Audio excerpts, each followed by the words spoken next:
Hey, how are you guys doing? Welcome to another episode of Fridays Are For Friends. My name is Khallil, and I'm here with an incredible artist, Cézar. You just released an album in March. Congratulations on that. What was the creative process like for it, and what inspired you to make that project? Thank you, bro. Thank you. Yeah, man, this was my baby. I feel like I was stepping out of my comfort zone when it came to working on these tracks. Try to incorporate a lot of my close friends here, a lot of my, people I consider my family. Got a lot of shout out to Andy. Y'all had Andy on here. My brother Jima, Nino Augustine, who's about to also come on here. I have my brother Silva, Camillo pull up and make some music. The creative process was just, to me, it felt like just another day. I make music every day, so it kind of feels like natural. Yeah. As far as like the sound goes, I feel like I was really tapping into my heart and my soul when it came to making the melodies, making the drums, blending different genres together.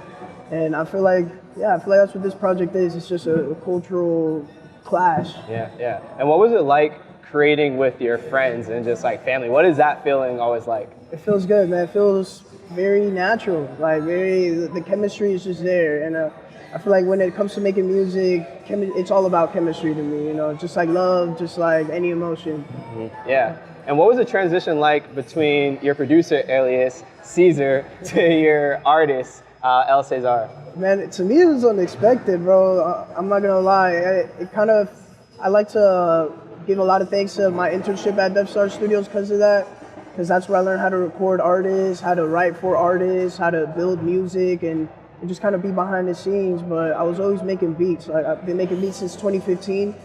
And I started out making like lo-fi beats, trap beats, and then eventually like Latin, Afro, in a house and stuff. And while I was working at Death Star Studios, I had met a really special friend of mine. His name is Jima Lagar, who's also an Afro beats artist. And he's like, bro, if you can't find artists to hop on your beats, just do it yourself. And just started, making me hop on his songs, vice versa, and that's his history, bro. And speaking about Death Star, how was it interning there, and how did that contribute to your growth as an artist?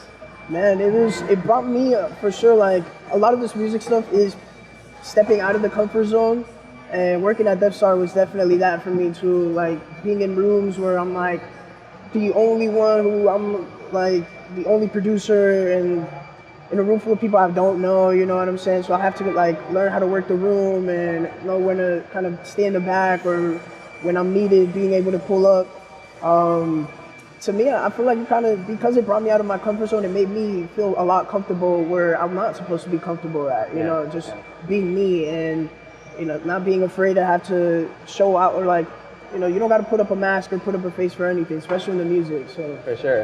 And as a Venezuelan artist, how do you combine the sound of your roots to the distinct sound of Atlanta? I feel like when it comes to Atlanta, a lot of people tie it to trap, but I feel like there's so much that feeds into Atlanta, that Atlanta feeds back out into us, whether that's culture, music, art, all of that. Atlanta is a bunch of everything, we have a lot here. Because of that, I feel like just when it comes to my sound too, and blending my roots into it, it's only adding another layer to what's already there, I don't know, spell it like me, I like to incorporate my accent a lot into my music, where I'm from, the type of food, our slang, and over Atlanta beats. So it is just adding another layer to, what's already been established a while ago, And what's next for you as an artist?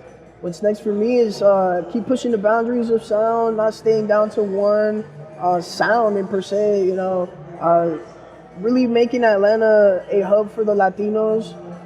I feel like it's been working, and a lot of us been working together. We really are one big family out here. So shout out to all the artists that's working here and doing this. What's next for me is just more music, a lot more versatility, trying out different sounds, man, blending of cultures. For sure. Yeah. Any collabs you're excited about that you have coming up in the near future? A lot that I'm manifesting, but right now I'm just hoping to work with all of my friends out here still in Atlanta, and then expanding to other states and countries as well, for sure. Yeah, man. I mean, I have a lot from Maracaibo, Venezuela, a lot of artists out there that are still working and doing their thing, so definitely love to work with these guys for sure. Yeah, well, we're really excited to see what you have coming next. Can you let the audience know where they can find your music? Yeah, for sure. Y'all can find me at El Cézar, ELCEZAR with an underscore on all social media. El Cézar on all platforms. I'm on Spotify, Apple Music, all that jazz. Hey, shout out to Fridays Are For Friends, man. Thank you for having me. Yeah, thank you so much for being here. And thank you guys so much for watching another episode of Fridays Are For Friends. Peace. Sure.